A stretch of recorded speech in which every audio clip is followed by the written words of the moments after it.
नमस्कार दोस्तों, कैसे हैं आप सभी। मैं विष्णु कुमार आप सभी का अपने YouTube चैनल के इस वीडियो पर हार्दिक स्वागत करता हूं। दोस्तों, इस वीडियो में हम लोग बोली और उपभाषा के बारे में जानने वाले हैं। इसमें आप लोग बोली और उपभाषा से संबंधित जो जानकारियां हैं उसे अच्छे से प्राप्त कर पाइएगा। तो आइए बिना देर किए स्टार्ट करते हैं अपने आज के इस वीडियो क्लासेज को। दोस्तों, वीडियो को स्टार्ट करने से पहले मैं आप सभी को सूचित कर देना चाहता हूं कि बोली और उपभाषा को समझने के लिए आप लोगों को सबसे पहले भाषा को समझना होगा। आपको सबसे पहले यह जानना आवश्यक होगा दोस्तों कि भाषा क्या कहलाती है, भाषा का मतलब क्या होता है। अगर आप भाषा के बारे में जानते हैं तब तो ठीक है, लेकिन यदि आप भाषा के बारे में नहीं जानते, भाषा से अपरिचित हैं, तो दोस्तों मैंने भाषा से संबंधित वीडियो ऑलरेडी बना दिया है। उसका लिंक मैं अपने इस वीडियो के डिस्क्रिप्शन बॉक्स में दे दूंगा। आप लोग उस लिंक को क्लिक करके उस वीडियो को देख लीजिएगा, तभी जाकर इस वीडियो को देखने का प्रयास कीजिएगा। ठीक है दोस्तों, मैं आप सभी को बता दूं कि जो बोली और जो उपभाषा है, ये दोनों के दोनों भाषा से ही संबंधित है। भाषा से ही बोली और उपभाषा जुड़े हुए हैं। तो दोस्तों, आप समझ गए होंगे कि बोली और उपभाषा भी क्या कहलाएंगे। बोली और उपभाषा भी भाषा के एक अभिन्न अंग कहलाएंगे। दोस्तों, ये दोनों के दोनों भाषा के अभिन्न अंग कैसे हैं, इसके बारे में हम जानने का प्रयास करते हैं। दोस्तों, सबसे पहले हम बोली के बारे में जानते हैं कि बोली क्या कहलाता है।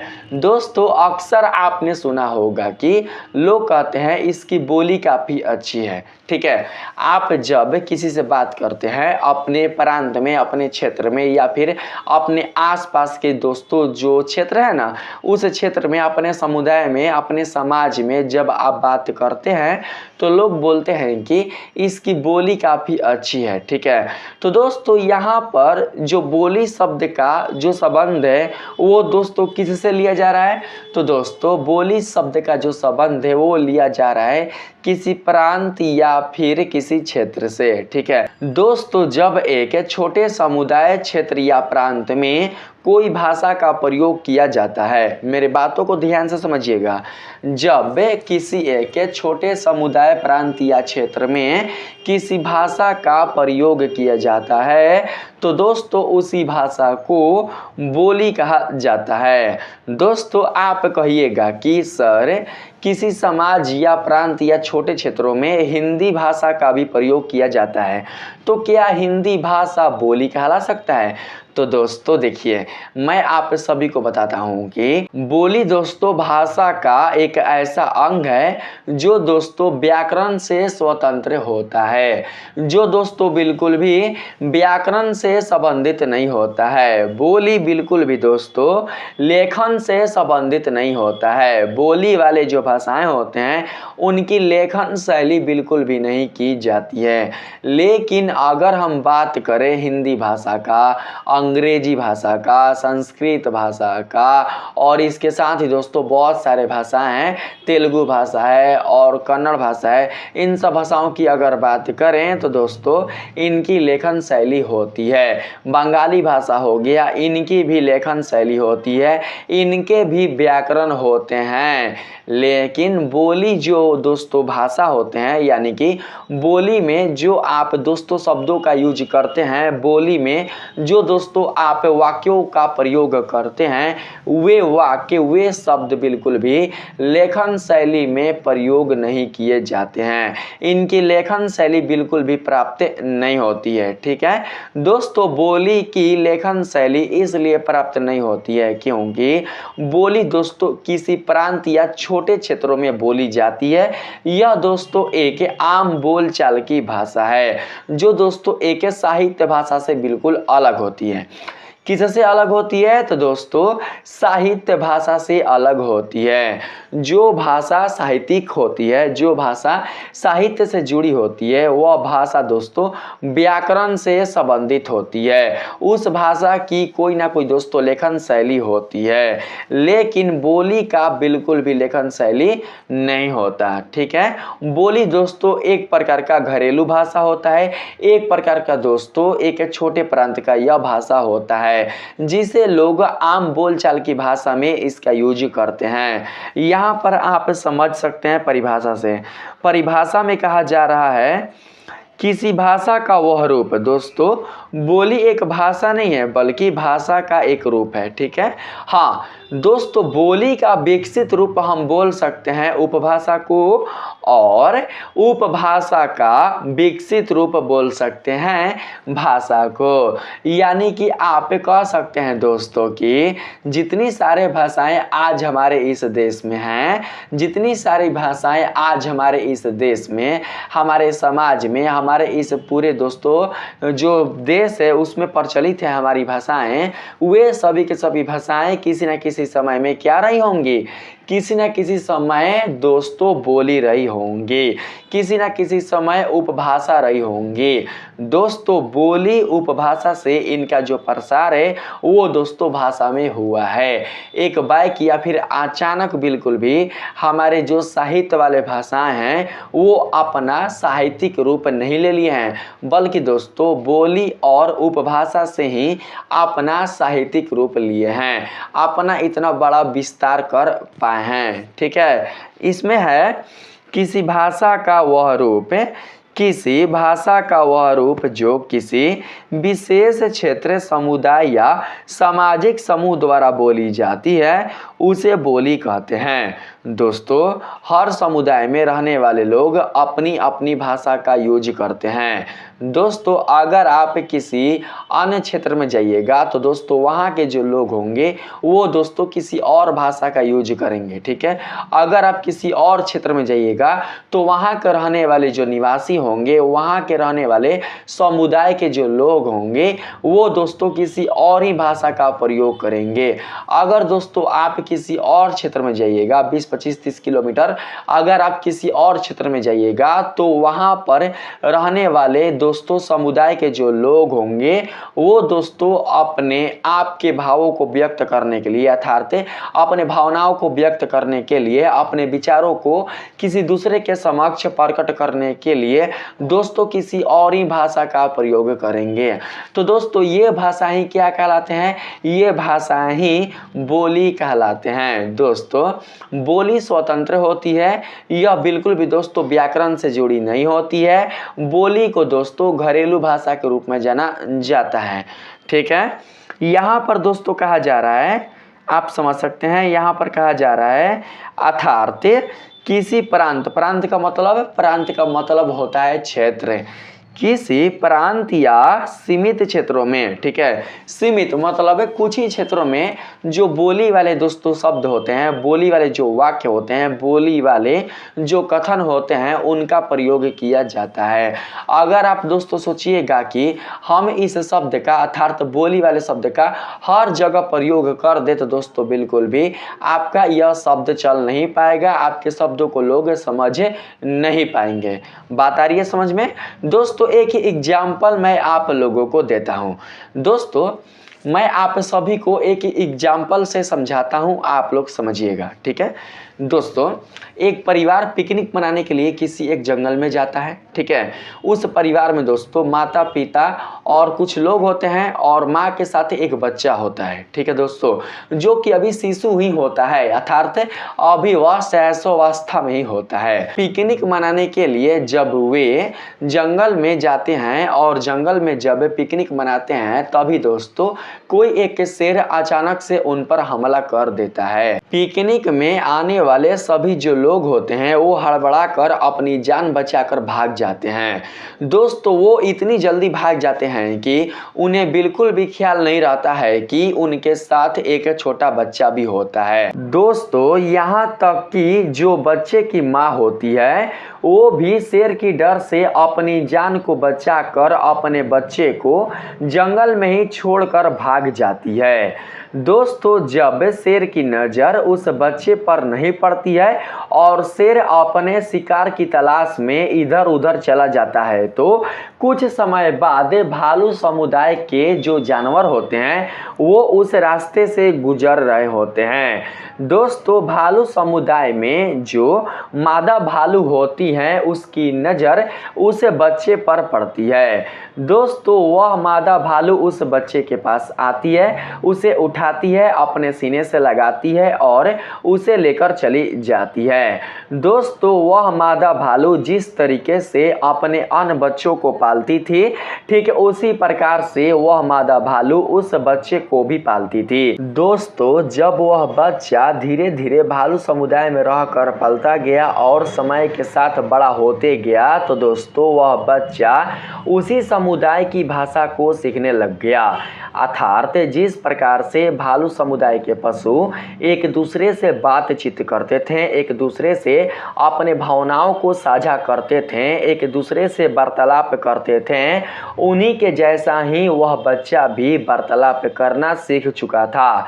उसी समुदाय की भाषा का प्रयोग करना वह बच्चा भी सीख चुका था। तो दोस्तों आप समझ सकते हैं कि यह भाषा क्या हो जाएगी। यह भाषा दोस्तों एक प्रकार की बोली हो जाएगी।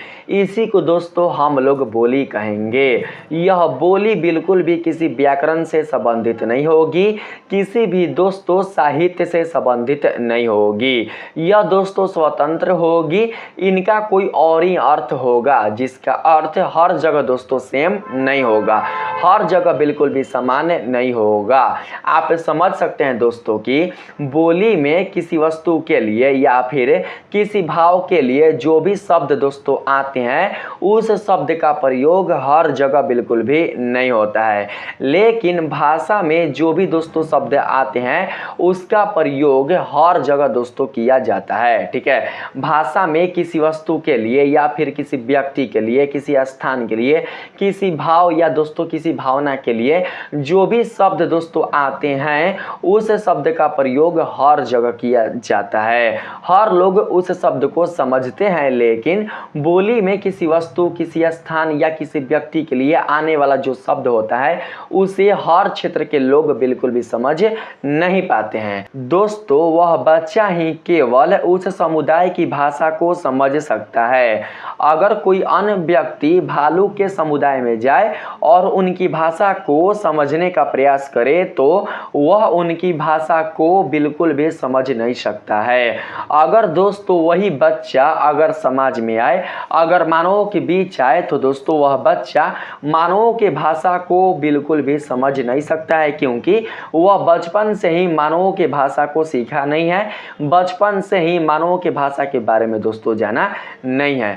तो मुझे उम्मीद है कि आप लोग समझ चुके हैं दोस्तों कि बोली वास्तव में क्या कहलाती है। दोस्तों यहाँ पर देख सकते हैं कहा जा रहा है किसी प्रांत या सीमित क्षेत्रों में बोली जाने वाली भाषा के रूप को बोली कहा जाता है। तो मैंने दोस्तों आप लोगों को बता दिया कि बोली वास्तव में क्या कहलाती है। दोस्तों आप बस इतना समझिएगा कि बोली एक छोटे प्रांत में बोली जाती है, एक छोटे क्षेत्र में बोली जाती है और यह बिल्कुल भी दोस्तों व्याकरण से संबंधित नहीं होती है। इसकी लेखन शैली बिल्कुल भी प्राप्त नहीं होती है, इसे बिल्कुल भी लिखा नहीं जा सकता है और बोली में हर एक चीज के लिए अलग अलग शब्द होते हैं जिसे हर कोई बिल्कुल भी समझ नहीं सकता है।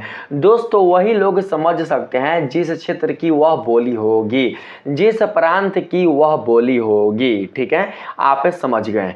देखिए यहाँ पर कहा जा रहा है यह भाषा का स्थानीय या क्षेत्रीय संस्करण होता है जिसमें उच्चारण, शब्दावली और व्याकरणिक संरचना में भिन्नताएं हो सकती है।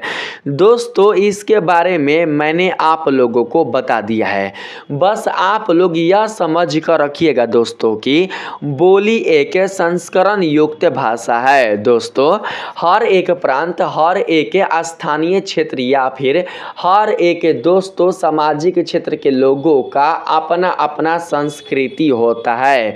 वे लोग अपने संस्कृति के हिसाब से अपने दोस्तों सामाजिक स्तर के अनुसार अपने बोलचाल की भाषा को प्रयोग करते हैं। दोस्तों उनकी बोलचाल की जो भाषा होती है उसी भाषा को बोली के रूप में जाना जाता है, अर्थात बोली कहा जाता है। ठीक है, तो दोस्तों आप लोग समझ कर रखिएगा, वहाँ के रहने वाले जो भी लोग होंगे वो दोस्तों अपने परिवार के साथ, अपने समुदाय के लोगों के साथ, अपने क्षेत्र के लोगों के साथ और अपने आस पड़ोस के लोगों के साथ उसी भाषा से क्या करेंगे, एक दूसरे के साथ बातचीत करेंगे। ठीक है, आगे बात करते हैं। दोस्तों आगे है बोली की विशेषताएं। हम लोग हर एक विशेषता को स्टेप बाय स्टेप करके समझने का प्रयास करेंगे। ठीक है, यहाँ पर पहला नंबर विशेषता है, यह किसी भाषा का अल्प विकसित रूप होता है। कौन होता है दोस्तों? तो दोस्तों बोली होता है। बोली किसी भाषा का अल्प विकसित रूप होता है। दोस्तों मैं बता दूं कि बोली से ही उपभाषा का निर्माण होता है और उपभाषा से ही भाषा का निर्माण होता है। ऐसा नहीं कि बोली से डायरेक्ट भाषा बन जाता है। दोस्तों बोली से भाषा बनने में काफ़ी समय लगता है, काफ़ी दोस्तों इसका प्रसार होता है, तब जाकर कोई बोली भाषा के रूप में परिवर्तित होती है, तब जाकर कोई बोली दोस्तों साहित्य के रूप में परिवर्तित होती है। जब तक किसी बोली का संबंध व्याकरण से नहीं होगा, जब तक किसी बोली का साहित्यिक क्षेत्र बड़ा नहीं होगा, जब तक कोई बोली बिल्कुल भी दोस्तों प्रसारित नहीं होगा, तब तक वह बिल्कुल भी भाषा के रूप में परिवर्तित नहीं हो सकता है। दोस्तों बोली से ही बनता है उपभाषा और उपभाषा से ही बनता है भाषा। तो आप समझ सकते हैं दोस्तों कि बोली भाषा का अल्प विकसित रूप होता है, ना कि पूर्ण विकसित रूप होता है। ठीक है, यहाँ पर बात करते हैं 2 नंबर में। 2 नंबर में कहा जा रहा है बोली को भाषा का प्रारंभिक रूप माना जाता है। दोस्तों जैसा कि आपने अभी जाना कि बोली से उपभाषा का निर्माण होता है और उपभाषा से भाषा का निर्माण होता है। दोस्तों जब बोली से उपभाषा बना और उपभाषा से भाषा बना तो दोस्तों आप समझ सकते हैं कि भाषा का प्रारंभिक रूप बोली ही होगा, अर्थात भाषा का प्रारंभिक रूप बोली को ही माना जाएगा। दोस्तों आज से हजारों साल पहले, आज से दोस्तों कई वर्ष पहले जब हमारे पूर्वज हुआ करते थे, जब हमारे आदि मानव लोग हुआ करते थे, तो दोस्तों वे अपने भाषा के रूप में बोली का ही प्रयोग करते थे।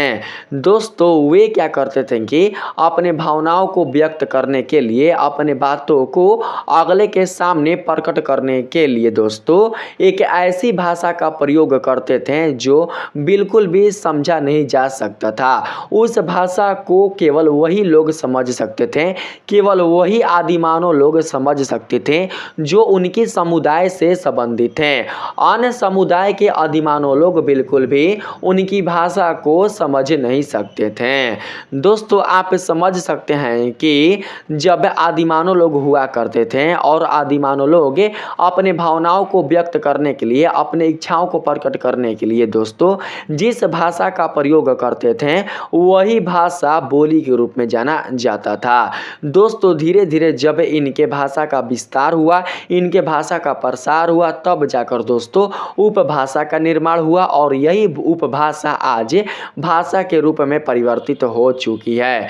दोस्तों कोई भी भाषा बिना बोली के नहीं बना है, हर एक भाषा बोली से ही बना है, चाहे वो भाषा हिंदी हो, चाहे वो भाषा अंग्रेजी हो, चाहे वो भाषा उर्दू हो, चाहे वो भाषा तमिल हो, चाहे वो भाषा संस्कृत हो, चाहे वो भाषा कोई और हो, हर एक भाषा ही दोस्तों बोली से से बना हुआ है, तब जाकर दोस्तों उसका स्वरूप भाषा का मिला है। ठीक है, आप समझ सकते हैं।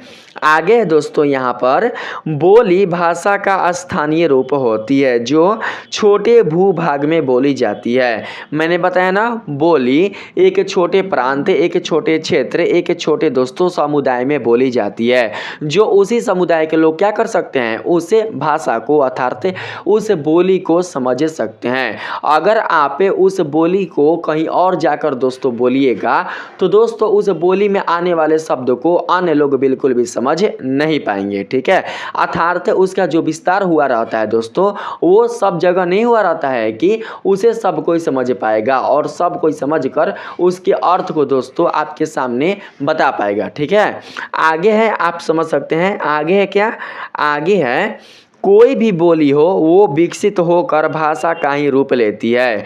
हिंदी को भी एक समय बोली माना जाता था क्योंकि इसका विकास खड़ी बोली से हुआ था। दोस्तों मैंने बताया ना, कोई भी भाषा हो, चाहे वो भाषा कोई भी हो दोस्तों, वह बोली से ही प्रारंभ हुआ है, बोली से ही उसका विस्तार हुआ है, बोली से ही उसका अस्तित्व मिला है। इसलिए दोस्तों आप लोग भाषा का प्रारंभिक स्रोत बोली को ही मानिएगा। ठीक है, आगे कहा जा रहा है इसमें बोली को लिख नहीं सकते, इसलिए इसका साहित्य मौखिक होता है। बोली को जब हम लिख नहीं सकते हैं तो दोस्तों इसका साहित्य कैसा होता है, तो दोस्तों इसका साहित्य मौखिक होता है, अर्थात केवल बोलचाल की भाषा के लिए ही बोली का प्रयोग किया जाता है, ना कि लिखित साहित्य के लिए किया जाता है। ठीक है, आप लोग समझ कर रखिएगा। इसलिए दोस्तों बोली को आम बोलचाल की भाषा भी कहा जाता है। आगे है, जब कोई बोली विकसित होती है तो वह साहित्य की भाषा का रूप ले लेती है। मैंने बताया ना, जब दोस्तों बोली विकसित होती है तो वह साहित्य का रूप ले लेती है। जब साहित्य का रूप ले लेती है तो दोस्तों उसका भी व्याकरण बनता है, उसमें आने वाले जो शब्द होते हैं उस शब्द के लिए भी किसी चीज़ का एक विशेष अर्थ निकलता है, जिसे हर लोग समझते हैं, हर लोग उससे परिचित हो पाते हैं, अर्थात जान पाते हैं। ठीक है, आगे है दोस्तों इसमें भाषा व्याकरणिक नियमों से बंधी होती है। जो भाषा होती है वह किस नियम से बंधी रहती है, तो दोस्तों वह व्याकरणिक नियम से बंधी रहती है। दोस्तों इंग्लिश भाषा है ना, उसका भी व्याकरण होता है, उर्दू भाषा है ना, उसका भी व्याकरण होता है, और जो हिंदी भाषा है उसका भी व्याकरण होता है, जो संस्कृत भाषा है उसका भी व्याकरण होता है। व्याकरण के कारण ही हम भाषा को शुद्ध रूप में बोल पाते हैं, शुद्ध रूप में लिख पाते हैं, और शुद्ध रूप में जो भाषा में आने वाले वाक्य होते हैं, भाषा में आने वाले जो शब्द होते हैं, उन्हें सुव्यवस्थित रूप से व्यवस्थित कर पाते हैं, अर्थात उन्हें हम दोस्तों सजा पाते हैं। ठीक है, आगे है यहाँ पर दोस्तों, आगे है अलग अलग राज्यों में अलग अलग बोलियां बोली जाती हैं। दोस्तों भाषा अलग अलग राज्यों में अलग अलग बोली नहीं जाती, लेकिन बोलियां अलग अलग राज्यों में अलग अलग बोली जाती है। यहाँ पर जैसे मैं दोस्तों पूर्वी उत्तर प्रदेश की बोली अवधी है, बिहार की भोजपुरी और मैथिली है, हरियाणा में हरियाणवी और बांगड़ू है, राजस्थान में राजस्थानी है, मारवाड़ी और गुजरात में गुजराती बोली जाती है। ठीक है, तो आप समझ सकते हैं दोस्तों कि प्रांत के लिए, छोटे कस्बे के लिए ये बोलियां बोली जाती है। अगर दोस्तों मारवाड़ी बोली बिहार में बोला जाए तो बिहार के लोग नहीं समझेंगे, और बिहारी बोली अर्थात भोजपुरी बोली दोस्तों अगर राजस्थान में बोला जाए या फिर हरियाणा में बोला जाए तो वहाँ के लोग बिल्कुल भी नहीं समझेंगे। तो आप दोस्तों अब अच्छे से समझ पा रहे होंगे कि बोली और भाषा में क्या अंतर है। ठीक है, आगे दोस्तों यहाँ पर उसका अपना शब्द भंडार अत्यंत विशेष और स्थानीय होता है। उसका अपना शब्द भंडार क्या होता है, अत्यंत विशेष और स्थानीय होता है, यानी कि जिस स्थान में बोली में आने वाले किसी चीज़ के लिए शब्द का प्रयोग होता है वह शब्द दोस्तों केवल उसी स्थान के लिए मान्य होता है, ना कि सभी स्थानों के लिए मान्य होता है। दोस्तों हम झारखंड गए थे, वहाँ मैंने एक महिला को सुना सुना था, जानते हैं क्या सुना था मैंने दोस्तों? वो बच्चे को, जो बच्चा होता है ना, शिशु जो बच्चा होता है, छोटा बच्चा जो होता है खेलने वाला, जो छोटा बच्चा होता है 5 साल का 6 साल का जो बच्चा होता है दोस्तों, उस बच्चे को जानते हो वो क्या करके बुला रही थी? उस बच्चे को दोस्तों वह रेंगवन चूटी कहकर बुला रहे थे। दोस्तों हम सुनकर सापा ठग रह गए, अरे यार ये जीता जगता दोस्तों एक बच्चा, इसको बच्चा बुलाओ, इसको बाबू बुलाओ, इसको आप बालक बोल सकते हैं, लेकिन वो क्या बोल रही थी? वो रेंगवन चूटी बोल रही थी। अरे रेंगवन चूटी, अरे कहाँ दौड़ा जा रहा है रे, अरे इधर ऐसे बोल रही थी। तो दोस्तों आप समझ सकते हैं कि उस क्षेत्र के लिए, उस दोस्तों झारखंड क्षेत्र के लिए, उस गांव वाले क्षेत्र के लिए, उस प्रांत के लिए दोस्तों जो भाषा होगा वो बच्चों के लिए कौन सी भाषा हो जाएगा, कौन सी बोली हो जाएगा? तो दोस्तों रेंगवन चूटी ही हो जाएगा। अगर आप किसी और क्षेत्र में जाकर किसी के बच्चे को रेंगवन चूटी बोलिएगा ना, तो दोस्तों उसके माता पिता भड़क सकते हैं, वो आपको दोस्तों कुछ सुना भी सकते हैं, उनको बुरा भी लग सकता है कि आप उनके बच्चे को रेंगवन चूटी क्यों बोल रहे हैं। ठीक है दोस्तों, चावल को हम लोग चावल बोलते हैं, लेकिन कई जगह पर चावल को भात भी बोला जाता है। तो दोस्तों भात कौन सा शब्द हो गया? तो दोस्तों भात बोली वाला शब्द हो गया। ठीक है, आप समझ सकते हैं। आगे है यहाँ पर बोली में स्थान स्थान पर परिवर्तन हो जाता है। दोस्तों हर एक क्षेत्र की जब बोली अलग होती है तो दोस्तों क्षेत्र बदलने के साथ बोली भी बदल जाती है। तो इस प्रकार से दोस्तों आप समझ सकते हैं कि हर एक स्थान के लिए बोली भी अलग अलग हो जाती है, जो केवल उस स्थान के लोग ही समझ सकते हैं। आगे है इसमें, इसे घरेलू भाषा के रूप में भी जाना जाता है। जैसे कि अगर हम हिंदी में बोलें मुझे पीने के लिए पानी चाहिए, तो दोस्तों यह हिंदी भाषा हो गया। लेकिन अगर हम भोजपुरी में बोले, जो एक घरेलू भाषा है जिसे बोली कहा जाता है बिहार के लिए, तो दोस्तों क्या हो जाएगा? दोस्तों घरेलू भाषा के लिए, घरेलू भाषा के लिए हो जाएगा हमरो के पनिया दीहा, चाहे हमरो के पनिया दहो। ठीक है, तो दोस्तों इस भाषा को ही हम लोग क्या समझेंगे? इस भाषा को ही हम लोग बोली समझेंगे। ठीक है, आगे बढ़ते हैं। यहाँ पर दोस्तों है भाषा का सीमित, अविकसित तथा आम बोलचाल वाला रूप बोली कहलाता है, जिसमें साहित्य रचना नहीं होती तथा जिसका व्याकरण नहीं होता और शब्दकोश भी नहीं होता, अर्थात कोई भी इसका डिक्शनरी भी नहीं होता है। अर्थात अगर आप सोचिएगा कि किसी बोली में आने वाले शब्द के लिए कोई अर्थ का शब्दकोश मिल जाए, जो शब्द किसी चीज़ के लिए प्रयुक्त किए जाते हैं उनके लिए कोई शब्दकोश हमें पुस्तक भंडार पर मिल जाए, हमें स्टेशनरी पर मिल जाए, तो दोस्तों ऐसा बिल्कुल भी संभव नहीं है। शब्दकोश केवल उन्हीं के लिए बनाए जाते हैं जिस भाषा का साहित्य होता है, जिसे दोस्तों राष्ट्र का दर्जा मिला रहता है, जिसे दोस्तों सरकार द्वारा मान्यता प्राप्त होता है, उसका ही केवल शब्दकोश मिलता है। अन्यथा सभी भाषा का जो शब्दकोश है वह दोस्तों बिल्कुल भी नहीं मिलता है। ठीक है, आगे बात करते हैं उपभाषा का। तो दोस्तों उपभाषा बहुत ही सरल है दोस्तों, बोली का विकसित रूप ही, बोली का जो प्रसारित रूप होता है वही उपभाषा कहलाता है। कई लोग तो बोली को ही उपभाषा बोलते हैं और उपभाषा को ही बोली कहते हैं। अर्थात बोली और उपभाषा में दोस्तों बिल्कुल भी ज़्यादा का अंतर नहीं होता है, लेकिन बोली और भाषा में दोस्तों जमीन आसमान का अंतर रहता है। ठीक है, यहाँ पर कहा जा रहा है किसी एक, समझिएगा, किसी एक सीमित क्षेत्र में बोले जाने वाले भाषा के स्थानीय रूप को उपभाषा कहा जाता है, जिसे बोली भी कहते हैं। मैंने लिखवा दिया है दोस्तों, कई जगह पर उपभाषा को ही बोली कहा जाता है, इसलिए आप लोग भी उपभाषा को बोली ही समझ कर रखिएगा। लेकिन ऐसा नहीं है कि उपभाषा और बोली एक ही है दोस्तों, उपभाषा और बोली अलग अलग है। बोली का प्रसारित रूप है उपभाषा और उपभाषा का संकुचित रूप है बोली। ठीक है, आगे है इसमें देख सकते हैं, अगर किसी बोली में साहित्य रचना होने लगती है और क्षेत्र का विस्तार हो जाता है तो वह बोली न रहकर उपभाषा बन जाती है। मैंने बताया ना दोस्तों, यहाँ पर जब बोली का साहित्यिक विकास हो जाता है तो वही बोली किस रूप में परिवर्तित हो जाती है? तो दोस्तों वही बोली उपभाषा के रूप में परिवर्तित परिवर्तित हो जाती है। अर्थात उपभाषा मुख्य भाषा का एक क्षेत्रीय रूप है। कौन सा रूप है? तो दोस्तों एक क्षेत्रीय रूप है। अर्थात किसी एक बड़े क्षेत्र में, छोटे क्षेत्र ना, किसी एक बड़े क्षेत्र में बोली जाने वाली यह एक भाषा है। कौन? तो उपभाषा, जिसमें कुछ विशेषताओं के अनुसार बदलाव होते हैं। यह किसी समुदाय या क्षेत्र की सांस्कृतिक पहचान को बनाए रखने में महत्वपूर्ण भूमिका निभाती है। दोस्तों अगर हम बिहार के हैं और बिहारी बोली बोल रहे हैं तो दोस्तों बिहारी क्या हो जाएगा? बिहारी दोस्तों उपभाषा हो जाएगा। हर एक स्टेट में बोला जाने वाला जो भी दोस्तों प्रचलित भाषा होगा, हर एक स्टेट, हर एक राज्य का जो प्रचलित भाषा होगा वही भाषा उपभाषा के रूप में जाना जाएगा।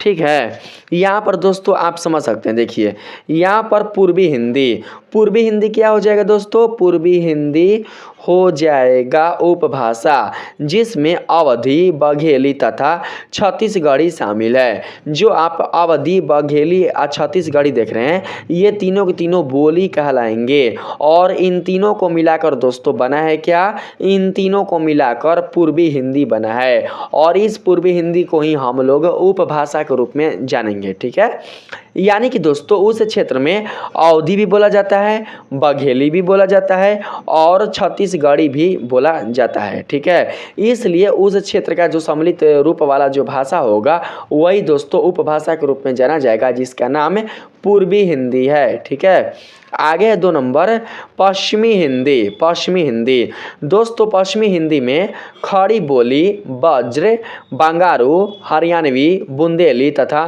कन्नौजी शामिल है। दोस्तों पश्चिमी हिंदी में खड़ी बोली भी बोली जाती है, ब्रज भाषा भी बोली जाती है, बांगरू भी बोली जाती है, हरियाणवी भी बोली जाती है, वही बांगरू को ही हरियाणवी कहा जाता है, बुंदेली भी बोली जाती है और कन्नौजी भी बोली जाती है। दोस्तों यहाँ पर खड़ी बोली, ब्रज, बांगोरी, बुंदेली, कन्नौजी ये सभी बोली हो जाएंगी, लेकिन इन सब का सम्मिलित रूप क्या हो जाएगा? इन सब का सम्मिलित रूप पश्चिमी हिंदी अर्थात उपभाषा हो जाएगा। ठीक है, इसी को क्या बोलेंगे? इसी को उपभाषा बोलेंगे। यहाँ पर देखिए बिहार का उपभाषा क्या है? बिहार का उपभाषा बिहारी है। तो दोस्तों बिहारी का मतलब क्या हुआ? बिहारी का मतलब ये हुआ कि बिहार में बहुत सारे दोस्तों बोलियां हैं, उन बोलियों का सम्मिलित रूप ही क्या कहलाएगा? उन बोलियों का सम्मिलित रूप ही बिहारी उपभाषा कहलाएगा। बिहारी की प्रमुख बोलियां मगही, मैथिली तथा भोजपुरी है। मगही, मैथिली, भोजपुरी बोली हो जाएगा और इन तीनों का सम्मिलित रूप बिहारी उपभाषा हो जाएगा।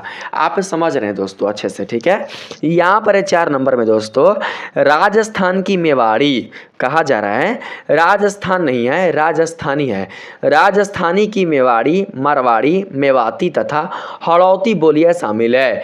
मेवाड़ी, मारवाड़ी, मेवाती, हड़ौती ये सभी बोलियां हैं और इनका सम्मिलित रूप राजस्थानी बोली है, जिसे उपभाषा के रूप में जाना जाएगा। किसके लिए?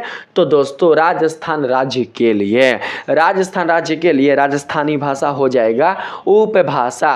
दोस्तों आपने पढ़ा होगा, ठीक है, हर एक राज्य का कोई ना कोई एक भाषा होता है। जैसे कि केरल का भाषा होता है मलयालम, तो इसका मतलब ये नहीं कि वहाँ पर दोस्तों मलयालम बोला जाता है। मलयालम में भी कई भाषाएं होती हैं। मलयालम में भी दोस्तों कई भाषाओं के भाग होते हैं। उन भाग वाले भाषाओं को ही बोली कहा जाएगा और उनका सम्मिलित रूप ही मलयालम वाला उपभाषा कहलाएगा।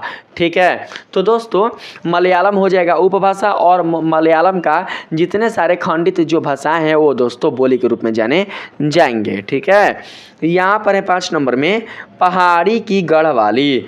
गढ़वाली, कुमाऊनी, मंदियाली ये सभी क्या है? ये सभी बोलियां हैं। ठीक है, और पहाड़ी क्या है? पहाड़ी दोस्तों उपभाषा है।